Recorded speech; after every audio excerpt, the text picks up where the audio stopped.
జై బగళముఖి దేవ్యే నమః. ఓం హ్రీం బగళాముఖీం సర్వదుష్టానాం వాచం ముఖం పదం స్తంభయ జిహ్వాం కీలయ బుద్ధిం వినాశయ హ్రీం ఓం స్వాహా. బగళముఖి మాతాకి.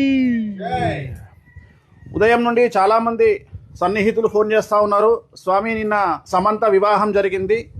మరి పోయిన సంవత్సరము 16 నెలల క్రిందట నాగచైతన్య శోభిత వివాహం జరిగినప్పుడు చాలామంది మిమ్మల్ని తిడుతూ, మిమ్మల్ని టార్గెట్ చేస్తూ, చాలా విపరీతంగా మిమ్మల్ని ట్రోల్ చేస్తూ, మీ గురించి డిబేట్లు పెడుతూ, ఎవరు అడిగారని చెప్పేసి వేణుస్వామి నాగచైతన్య శోభిత జాతకాలను బహిర్గతం చేసినాడు అని చెప్పి విమర్శించిన వాళ్ళు, చాలామంది మనోభావాలు దెబ్బతిన్నాయని బాధపడిన వాళ్ళు, ఇవాళ ఉదయం నుండి చాలామంది జ్యోతిష్యుల దగ్గరికి వెళ్ళి మైకులు పట్టుకొని, మెయిన్ స్ట్రీమ్ మీడియా కూడా మైకులు పట్టుకొని, ఏంది ధనిష్ట నక్షత్రమా, వాళ్ళ నోట్లలో మైకులు పెడుతూ సమంత జాతకం ఎలా ఉండబోతా ఉంది, మగపిల్లవాడు పుడతాడా, ఆడపిల్ల పుడుతుందా, మరేదో వెరైటీ జాతకం పెళ్లి చేసుకుందట సమంత, అలాగే సమంత భార్యాభర్తలు రాజనమూరి కలిసి ఉంటారా, విడిపోతారా, వాళ్ళ ఇప్పుడు మౌఢమిలో పెళ్లి చేసుకున్నారు, ఎలా ఉంది అని చెప్పేసి చాలామంది మైకులు పట్టుకొని జ్యోతిష్కుల నోళ్లలో మైకులు పెట్టి మరీ అడుగుతున్నారు. స్వామి, మరి మీకు ఏమనిపిస్తోంది అని చెప్పి చెప్తా ఉన్నారు చాలామంది.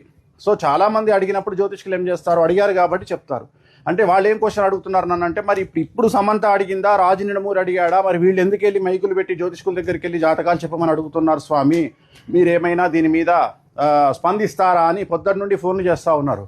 అమ్మ, నేను 3 రోజుల నుండి ఇవాళ మనకు మంగళవారము, ఆది సోమ మంగళవారం, ఈ 3 రోజుల పాటు నేను ఇప్పుడు రిలీజ్ కాబోయే ఒక చాలా పెద్ద సినిమాకు సంబంధించి సూపర్ హిట్ కావాలి అని చెప్పేసి ఒక చాలా పెద్ద ప్రొడ్యూసరు, డైరెక్టర్కు సంబంధించినటువంటి సినిమా పూజ నిమిత్తము బగళముఖి కార్యక్రమాన్ని ఇప్పుడే నిర్వహించినాము.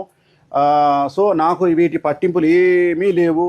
సో వ్యక్తిగతంగా టార్గెట్ చేస్తే ఒకలాగా, వాళ్ళు చాలా గొప్పగా ప్రొజెక్ట్ చేయాలనుకుంటే మరోలాగా చూపిస్తారు. సో ఒకరిని నాశనం చేయాలంటే ఒకలాగా, లేపాలంటే ఇంకోలాగా చూపించుకుంటారు. సో వాడి గురించి నాకు అనవసరము. నా పనులు నేను చేస్తూ వెళ్ళిపోతుంటాను. ఆ తిరుమల వెంకటేశ్వర స్వామి వారు, అలాగే ఆ కామాఖ్య అమ్మవారు, బగళముఖి చిన్నమస్త అమ్మవార్లు, సో నాకు ఏ విధంగా నన్ను సేవ్ చేసుకోవాలి అనేది ఆ అమ్మవార్లకే వదిలేసి నా ప్రయాణాన్ని నేను ముందుకు కొనసాగిస్తూ ఉంటాను. ఓం బగళముఖి దేవ్యే నమః. నెక్స్ట్ చిన్నమస్త కార్యక్రమం